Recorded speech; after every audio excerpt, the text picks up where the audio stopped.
It is Thursday, November 13th, 2025. I'm Carlos Whittaker, and you're listening to the Carlos Whittaker Podcast. Welcome, friends, to another episode. And today, I love the title. I'm not going to lie. I love the title.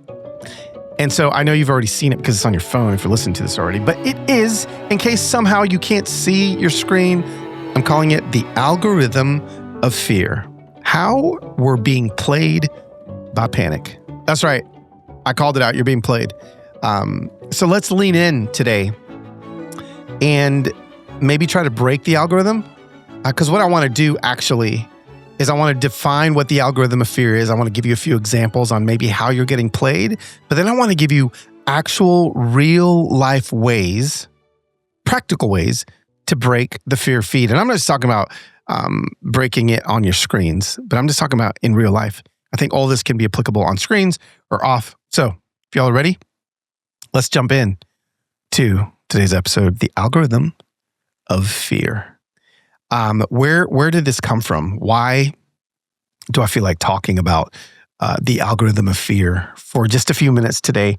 Well, let me tell you where it started for me like a week and a half ago. So we had Zoran Kwame Mamdani. He just got elected as New York's newest mayor. He is the mayor-elect. And so I'm like, oh, cool. Look at this guy. Young guy, kind of doing it. And I don't know a lot about his policies. I know some people say he's socialist. I've seen that online. I'm like, okay, people have valid concerns about this dude. And I'm neither here nor there. I'm not going to let you know if I have any concerns or not. That's not the point of this podcast. The point of this podcast is that part wasn't what bothered me. Like, people weren't like, oh my gosh, this socialist, at least the post that I saw, like, Christians weren't like, oh my gosh, this socialist mayor from New York is going to bring down New York. If people were just saying that, then I don't know. I think that's fine. That's just like somebody saying, oh my gosh, this conservative mayor from wherever, this liberal mayor from wherever, this libertarian mayor from where, I think that's fine. But I think what got me was people were saying, this socialist Muslim mayor. Now, why did they put Muslim in there? That's what I started thinking. I was like, what's going on? And then I was actually seeing, like, friends of mine. Yeah, no, I can say friends. Who were saying that too. And I was like, ew, gross. No need. What are we doing with the Muslim thing? Why is that a point of contention? Because the word Muslim is scarier than socialist. And in order to truly trap the people in the algorithm of fear that they wanted to trap, they needed to tack on one scarier word than socialist. And that word was Muslim. Now, listen, I know there's various viewpoints that are listening to me, but if there's one thing I want to say from Jump Street at the very beginning, I got Muslim friends. They're not scary. You can have your thoughts on Islam. You can have your thoughts on the extremists of Islam. Okay. My Muslim friends aren't scary. And for those that do have deep-seated fears of Islam, my first question is, well, are you scared of your Islamic friends, your Muslim friends? Oh, well, Carlos, I don't have any. Oh. Okay. Not saying you have to have one right now, but definitely saying you need to go find one before the end of next week. And I promise you can find them. I'm already getting ahead of myself. I'm off my outline. I have outlines now. So because of that, I made a post. I did. I posted something maybe it was this week. No, it was last week. I've been to South Africa. And so, like, I'm backwards as far as, like, what day of my life it is. But this was my post that I posted, okay? I'm gonna read you the 10 slides, then I'm gonna read you my caption, and then I'm gonna read you a comment that I got in my reply to the comment, okay? So this was my post. We need to talk about Muslims in America. I got this DM and thought we should talk about it. Okay, and this was the DM I got. Carlos, but don't because I also was talking about, that's right. I had a story in there. It wasn't a post. It was a story where I was talking about, hey, let's stop smearing Muslims. Can we just do that together? Can we make a pledge, even if you're not Muslim? I'm not Muslim. I'm a Christian. And somebody said, but don't Muslims have a faith that encourages murder and treating women like dogs? Okay, fair question. I don't know. I mean, I've read the Quran a little bit, haven't seen that, but let's dive. Next slide. I said, in 2020, I thought every old white man in the South was racist. Why? Because I had real encounters with men who looked like them and who were racist toward me. These experiences were real. My fear was real. But was every old white man racist? No. That's silly. Next slide. Many people feel the same way about Muslims. You've seen real terrorism? Absolutely. Real extremism? Absolutely. Real threats? Absolutely. Your concerns are not imaginary. Next. But here's the question. Should real experiences with Islamic extremists define all Muslims? Or how about this question? Should real experiences with extremist Christians define all Christians? Let's do the math. 1.8 billion Muslims worldwide. 3.5 million in America. Even if 1% were violent jihadists, that would equal 18 million active terrorists. We don't see that because the vast majority are peaceful people living ordinary lives. Your Muslim neighbor isn't ISIS. And you have a Muslim neighbor, I promise. Just like your Christian neighbor isn't the KKK, an extremist version of Christianity. But the Quran has violent verses, people tell me. Well, so does the Bible. The conquests of Canaan, slavery justifications, crusader violence. The question isn't, are there violent verses? The question is, how do modern believers interpret them? Most Muslims, like most Christians, choose peace. So we can hold two truths. I'm continuing on my slides here. Jihadist extremism is real and dangerous. Most Muslims are peaceful, family-centered people. Those are two truths. We can be concerned about terrorism and defend innocent neighbors. We can acknowledge extremism exists and refuse to dehumanize millions. That isn't naive. This is wisdom. I'm not asking you to ignore extremism, pretend that there's no threat, be an expert on Islam. But what I am asking you to is to judge people by their actions, not punish millions for the sins of some, and extend the same grace you want for your own faith. Last slide, love your neighbor even when fear tells you not to. So then my caption said, I posted something yesterday asking people to stop smearing Muslims. I'm not Muslim, I'm Christian. My DMs exploded. How can you say that when the Quran teaches them to kill us? They want to destroy America. Real questions, real fear, and I get it. And then I talk about 2020 in the South. Then I said, fear wants to make the exception the rule. It wants to turn some into all. When people send me interviews proving Islam is inherently violent, I don't dismiss their concerns. Extremism is real, but so are the 1.8 billion Muslims who aren't extremists. So are the Muslim families in your neighborhood and mine just trying to live their lives. So again, I'm not asking people to be naive. I'm just asking people to be against extremism without being against people. Okay? Yeah, and then I said, that isn't safety. That's just another kind of terror. Loving your neighbor is never easy, especially when fear tells you not to, especially then. Swipe through. It's messy, it matters. And then I talk about also, if you comment, act as if it's around a table because with some Muslim neighbors sitting at your table, because that's actually what's happening. People are reading this. Okay. So, I had a lot of love, but then obviously I had a couple of people refute me or disagree with me, which is great. I love it. A pastor in Washington said, you're confusing individuals with ideologies. Obviously love individuals. This isn't stunning and brave. That was a little shot. But demonic ideologies must be dismantled at every turn. Like, this is so easy, bro. Right? And so I had a super sarcastic response to him because he called me bro. But then I was like, what am I doing? And actually, we ended up having a great exchange, exchanging phone numbers, and we're going to hang out at some point. But that was the post that kind of started all of it. Then I had Allie Beth Stuckey jump into my comments, which I was like, oh, I mean, if she enters the conversation, then I've struck a nerve with her followers, which many are mine. I am definitely not on we disagree a lot. Now, let me go and let you guys know, I listen to her podcast. I follow her on X. I follow her on Instagram. I learn a lot from her. I like the way she thinks. I like the way she processes. And I enjoy listening to her.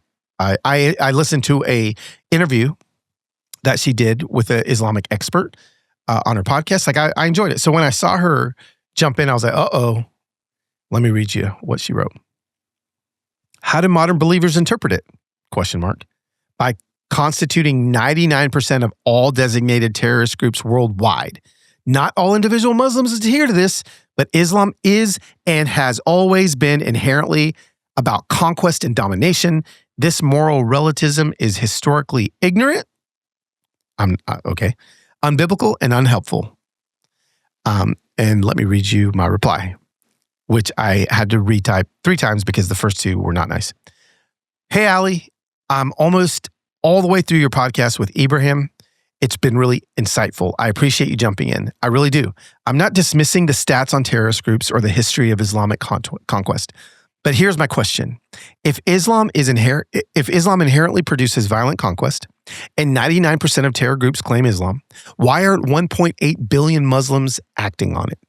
The gap between ideology and lived reality matters. Most Muslims have chosen peace. That choice is real, even if scholars debate whether it's authentic Islam. I'm not engaging in moral relativism. I'm saying judge people by their fruit, not by their worst interpreters. That's not historically ignorant or unbiblical. It's just what Jesus did with Samaritans. I respect your platform and your voice. I've learned a lot listening to you, even though I disagree a lot.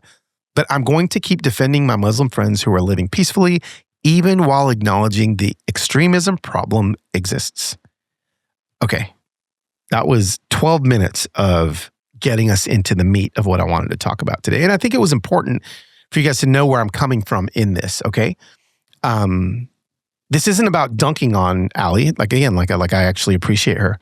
I appreciate a lot of what she says. But what it is I want to show how the algorithm of fear works, okay? That's what I want to show. That fear travels faster than facts, that we're confusing being informed with being inflamed, and that every single share of something has a sermon hidden inside of it. And lately that sermon is fear. So when I posted it, again, my DMs exploded. Some people thank me, but others accuse me of betraying the faith. And that reaction, that's proof of how deeply fear has discipled us. So today, let's just pull back the curtain a little bit. Did you know 3 out of 4 U.S. homes have toxic chemicals in their tap water? Like, even though contaminated water looks clear, it could put you at risk for devastating health concerns, including fatigue, hormone disruption. Hey, I ain't got time for no hormone disruption, cognitive decline, even cancer. Now listen, what is the solution? It's AquaTrue. AquaTrue is the countertop water purifier tested and certified to remove 84 contaminants. 84. Not 83, but 84. Okay? It is a patented 4-stage reverse osmosis system, and it goes way beyond your ordinary filters. AquaTrue has been featured in Business Insider, Popular Science, and named Best Countertop Water Filter by Good Housekeeping and by Carlos and Heather Whittaker, because there's one sitting on my countertop in my kitchen right now. So listen, join 98% of customers who say their drinking water is cleaner, safer, and healthier. Go to aquatrue.com now for 20% off your purifier using promo code HUMANHOPE.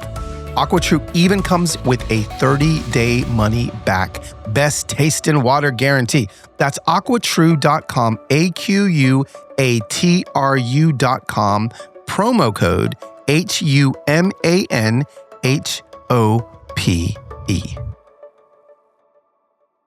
Okay, so let me tell you how this all happens and how really fear, the algorithm of fear, feels holy to us. Okay, this is how it happens. Step number 1, there's a triggering clip. Often it has dramatic music, ominous music, dramatic footage. Then there's an emotional spike, right? And then we feel the anger or fear, disgust, whatever it is. That's step 2. Step 3, people share it, right? Or we start sharing it. And we think that we're protecting people.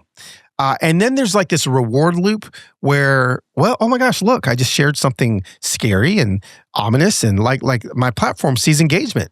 And so you push it harder. You see how this loop happens? And it feels like discernment, but it's actually digital adrenaline is all it is. It's not discernment. So understand this, that this is how it works. And it's human to feel this. It's human to want this. It's human to want this engagement. But it's not helpful. Understand this. Most people that do this are not discipling you. They're legitimately data mining you. That's a strong statement to make, but I got proof in just a second. Okay. Now, I think fear is free to feel, right? Like we can feel it all the time, but I think it's expensive to feed. Literally, it does. Like the algorithm doesn't care about truth. It just cares about traction. So with these three things, how do we sit in this? Researchers call it emotional amplification. The more intense you're feeling, the more likely you are to hit share. And Christians are not immune. We just simply baptize it in Bible verses. This is what we do with fear, okay? And this is like something that happens over and over again. It's not just the last 2 weeks with Muslims or it's all the time. If I think back to all the things that Christians have been scared of and fearful of over the last 5 years on social media, and I just think to myself, like, has any of this panned out? Have any of these fears panned out? You know where it's panned out? In the checking account. In the checking account of those that are making you fearful. Yeah. I mean, I don't know. It just seems like massive manipulation. Same playbook. Outrage, exaggeration, engagement. Now, let's use a viral clip, okay? A current viral clip like today that I saw that I think is a live example of this whole system at work. Now, I need to let you know, I'm not going to tell you who this is. Someone else that I follow, someone else that I like to learn from, somebody else that I think, I don't agree with, I wouldn't say most, but maybe half of what they post. And when I keep saying that, because I hate it when people say that about me, Carlos, I follow you, but I don't agree with everything that you say. Well, of course you don't agree with everything that I say. My wife doesn't even agree with everything that I say. So I'm not saying it out of that context, like just because I follow them doesn't mean I agree with them. I don't want you to think that. No, I don't care what you think about me following people. I like to learn from people. I'm not saying it like that. I'm not saying like defending myself for following them. I don't care if you care if I follow these people or not. That's not what I'm saying. What I'm saying is that I follow them because I want to learn about opposing viewpoints to current cultural issues, especially from people that have the same quote unquote gospel worldview as I do. Okay. That was a lot. Sorry, but I just kind of want to throw that. I don't want people to hear me say, well, I disagree with a lot of what they say as like I'm defending myself for following them. No, I don't care if you don't like that I follow them or not. Okay. So, but again, I say this because I think I've even met this guy before. He's a pastor. And I'm sure he's a great guy, but this is a case study as to what I literally just said, a trigger clip. Okay, this is legitimately how the algorithm of fear works. Okay, you're about to see it in action. There's a trigger clip with dramatic footage, ominous music. There's an emotional spike. This one of fear. There's tons of shares because, again, we think we're protecting people when we share it. And then the platform sees engagement. And so, they push it harder. We push it harder. I just want to show you this is a great example. Okay. So I'm going to actually play for you this clip. And then we're going to talk about exactly how this matches up. Okay, ready? Hopefully this is going to play. We're done hiding. We're done. We're done being tortured and hurt and judged. This is the correct religion. Thousands of Muslims this is the religion in Times that Square. all of humanity needs to be a part of Islam. And we will not stop until it enters every home. La ilaha illallah! La ilaha illallah! Muhammadan Rasulullah! That, my friends, is where 9/11 happened 24 years ago. So there's a guy, he's a great follow on X. It's Dan something. He's a former Muslim guy converted to Christ. He pulled this up and he was like, hey man, Americans need to understand there are 3 phases. Like, so here's his big idea. He was like, hey man, 1400 years ago, there were literally no Muslim countries. So his point is like, hey man, you guys think that it's just like, oh man, we have, a couple million, not a big deal, that kind of thing. He's like, hey, so like, we actually have history books that tell us exactly how this is going to happen. And his point is, it happens in 3 phases. He goes, phase 1, when Muslims are few in number, he's like, man, what they historically do is sort of play the victim, claim Islamophobia, more tolerant of others. Then he's like, hey man, but then phase 2 is when there's a large minority. It's like, man, that's the indignant Islam phase. And then it becomes threatening, it's triumphalism, start to kind of at least move towards things like Sharia law. And again, there's different parts of, Islam and how they handle that differently, more intolerant. And then phase 3 is when they get to clear majority. He's like, read it. His point is, read a history book. These 3 phases happen every single time. As phase 3 is clear majority. This is dominant Islam. This one becomes militant, strict Sharia law, kill or subdue infidels, et cetera, et cetera. And his thing is, hey, for 1400 years, the pattern hasn't changed. Okay. Now, let's not even talk. Well, I don't even want to talk about what he said yet. Okay. This is a viral clip. Everyone's sharing. It's going viral. Great. But why is it going viral? Because the algorithm of fear works. Okay. Now, this pastor didn't say this, but a lot of people are actually using this clip and saying that this clip was from the night that Mayor Mamdani got elected, which is not true. This clip is from 2023. Again, why are they using that? Muslim gets elected a week ago. Fear. How do we do this? Okay. This is actually a clip from March 29th, 2023. And it's a time of prayer in Times Square. Now, hundreds, maybe a couple thousand people quietly praying under neon lights. They had requested this with the NYPD. The NYPD blocked off the street. It was peaceful. It was legal. And honestly, like I ended up going and watching probably 30 minutes of this. That wasn't this particular preacher. I actually don't know if he was a preacher or whatever. And it was actually like beautiful. Like it was very peaceful. Okay.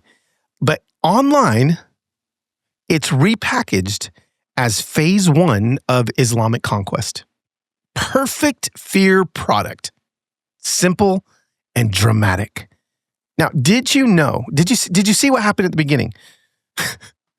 The very first thing that happens is there's this Muslim, I guess, leader screaming into a microphone. And what did this podcast or this, what did they put underneath it? Dum dum dum dum dum dum dum dum dum dum dum dum dum dum dum. I mean, it was like the soundtrack to Lord of the Rings, like a battle scene or something. And I just liken it to like, it's the same thing as like, have you ever heard a clip of your favorite pastor that's got like hype music behind him as he's preaching? And it's like, oh man, that was freaking a great word. That was awesome. And then you take the music out and it just isn't near as powerful.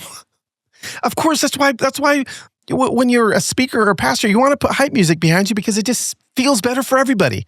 Sounds better. Well, this sounds scarier with the ominous music. And I thought I wanted to give the benefit of the doubt to think, oh, you know what? They just pulled a clip where that music was already there. No, they put the music in because it kept going underneath his talking points afterwards.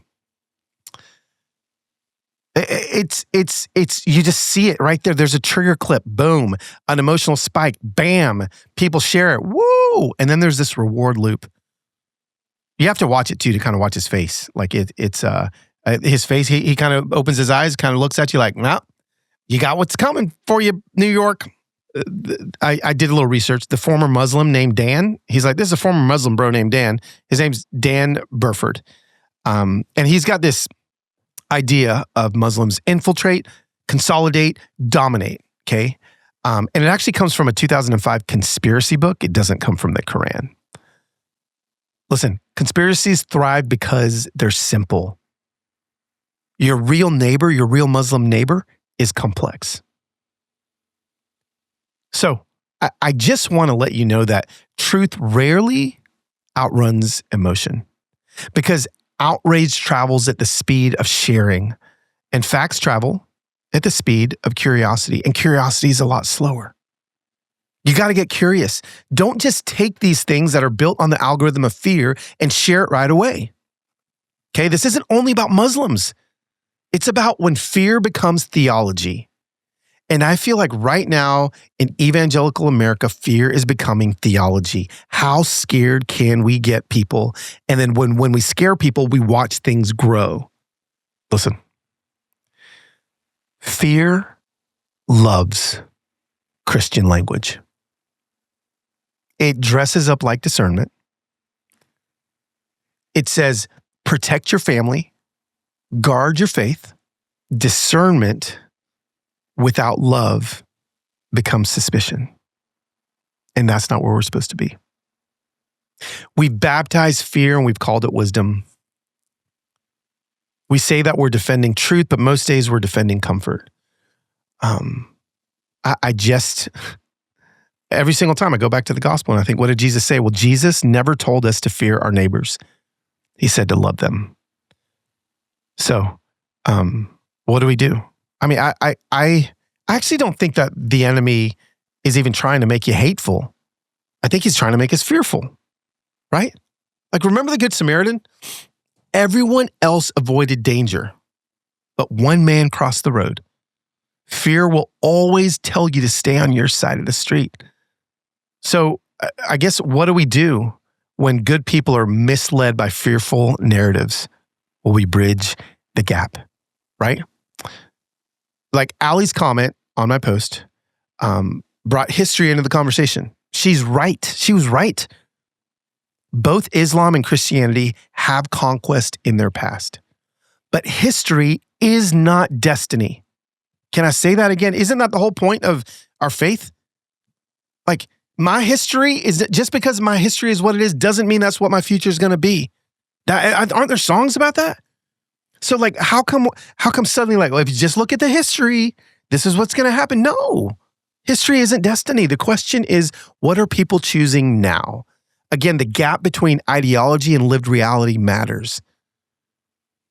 Because if we say Islam is violent by nature, we erase 1.8 billion peaceful Muslims. And if someone judged Christianity by our worst actors, the Crusades, the Westboro crowd, they'd call us violent too.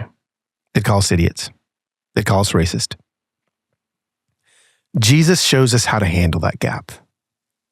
He looked at Samaritans, at tax collectors, at Roman soldiers, and he saw faith where others saw threat. Let me say that again. Jesus showed us how to handle that gap. He looked at Samaritans, tax collectors, Roman soldiers, and he saw faith where others saw a threat.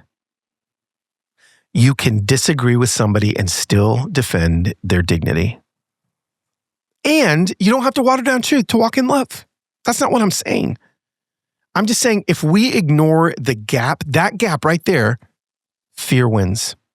Because fear thrives in distance, and distance is the opposite of discipleship.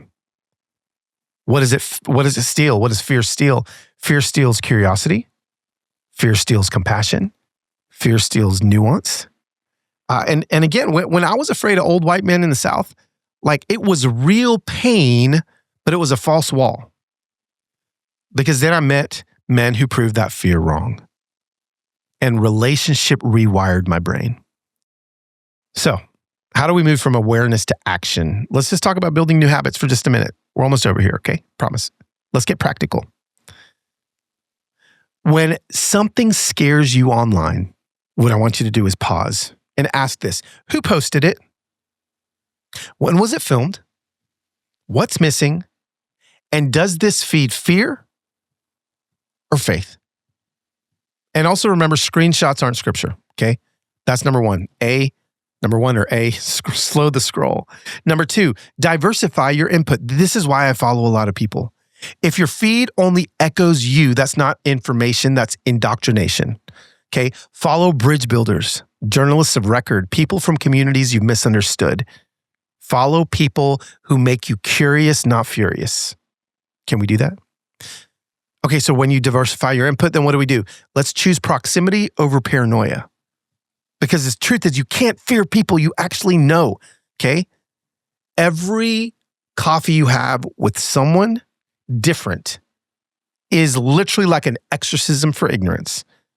So, this may be a stretch for some of you, but find a mosque open house.